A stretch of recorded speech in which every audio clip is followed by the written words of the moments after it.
sagaalka bisha toddobaad ee 2019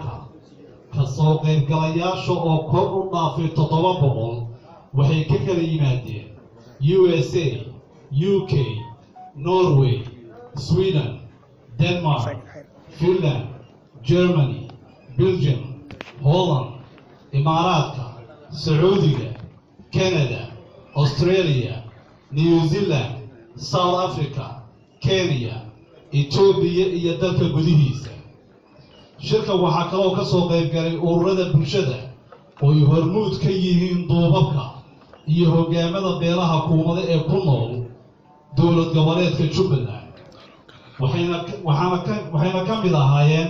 ka qaybgalayaasha shirka culimaawoodiinka, aqoon-yahanada iyo mas-uuliyiinta sare ee dowladda. shirkan wuxuu ahaa mid ka madax bannaan maamulka dowlad goboleedka Jubbaland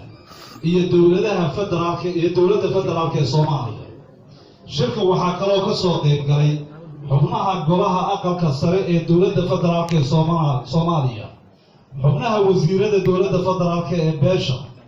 xildhibaanada beesha ee baarlamaanka federaalka ee Soomaaliyeed,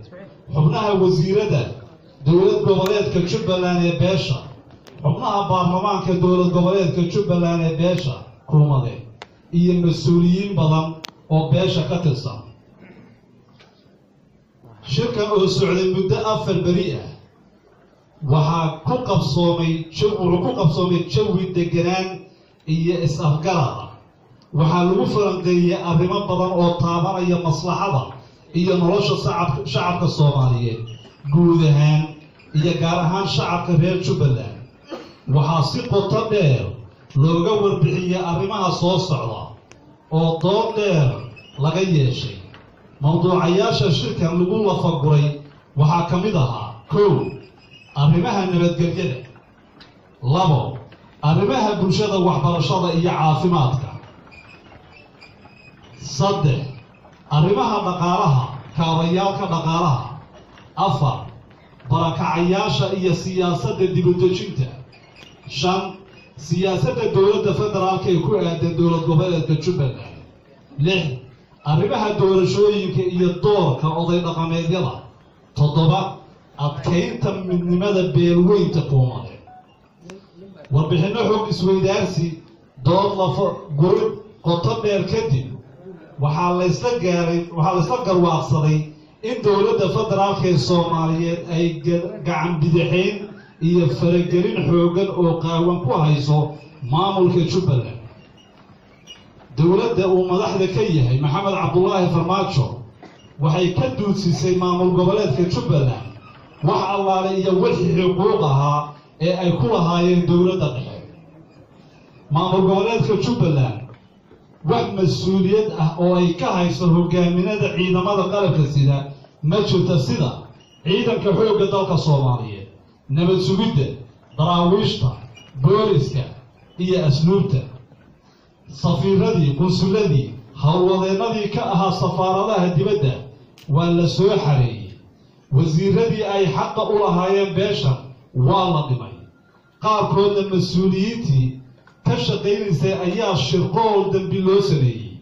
kadibna inta maxkamad la taagay dembi lagu waayay. booskii wasiiradaasi oo 2 ah weli wuu bannaan yahay.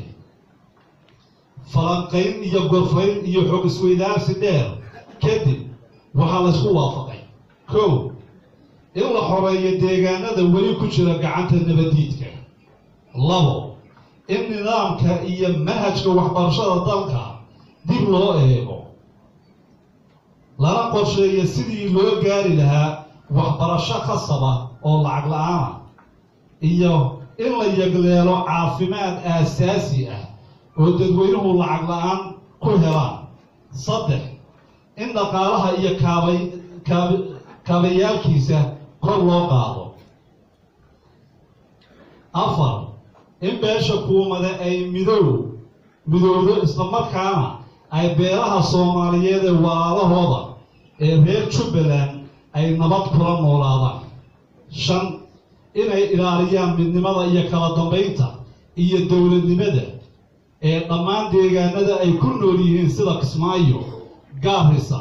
iyo Jigjiga. lix inay beeshu samaysato golo waxgarad oo marjac ah oo maareeya wixii dhibaato ah ee la soo darsay deegaanada saddex geeska ah ee beeshu degto xubnaha golaha marjaca waxaa lagu dhawaaqi doonaa intuusan shirku dhammaanin toddobo inay u guntadaan midnimada iyo ilaalinta haybadda qaranka soomaaliyeed sideed in la caddeeyo islamarkaana laga salgaaro maqaamka caasimadda iyo mudnaanta gobolka banaadir sagaal qarannimada soomaaliyeed waxay leedahay saddex tiir oo lama taabtaan haddaba beeshani waxay garwaaqsatay in dalkii soomaaliyeed maanta duulaan lagu yahay oo lagu xadgudbay dhowrkii dadkii iyo dastuurkiiba in madaxda ugu sarraysa ee qaranka soomaaliyeed bixisay deegaano ama dhul qaran iyadoo milkiilayaashii ama lexejeclayaashii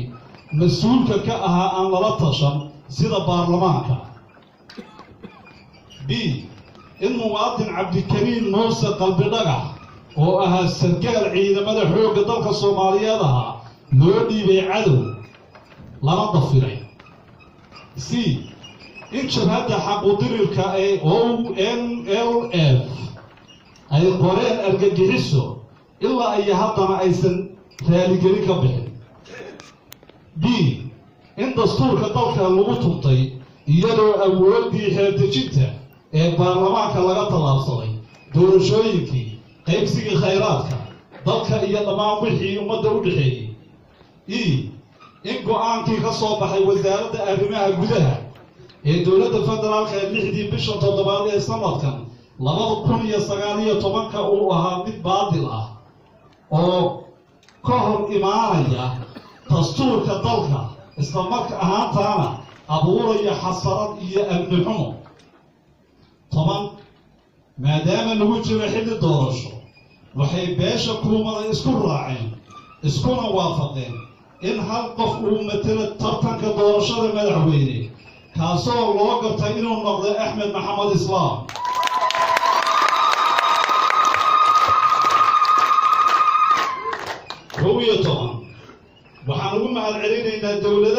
waxaan ugu mahadcelinaynaa dowlad goboleedyada ka dhiidhiyey xadgudubka dowladda dhexe ku samaynaysa Jubbaland gaar ahaan walaalaheena Puntland 12 sidoo kale waxaan mahad gaar ah u soo jeedinaynaa guddiga qabanqaabada shirka baaqi iyo digniin kow beerweynta kuumada waxay ummadda Soomaaliyeed guud ahaan gaar ahaan waxgaradka iyo odayaal dhaqameedyada ugu baaqaysaa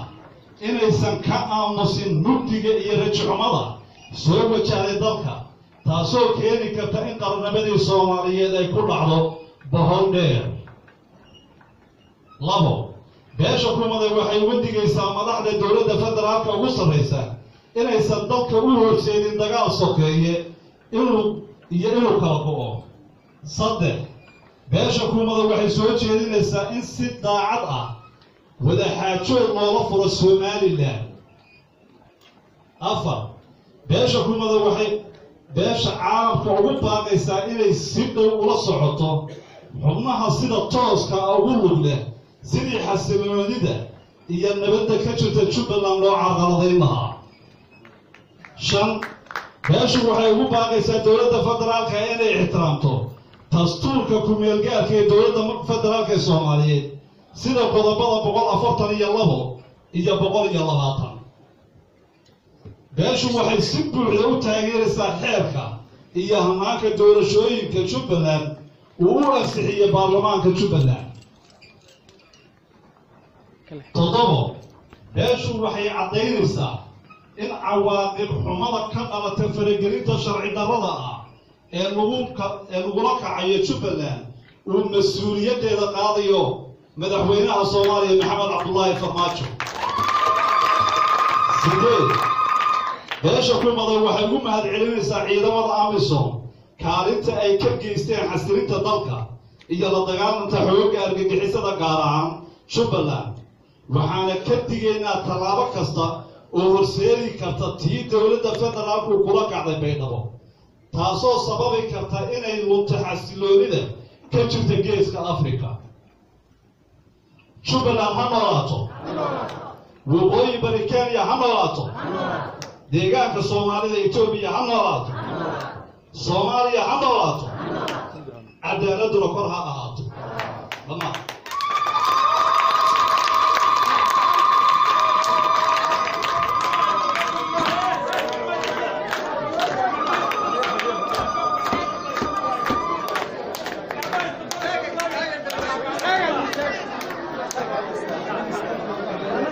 استاجوا وطاقيرة جماعة فرق لنتاجوا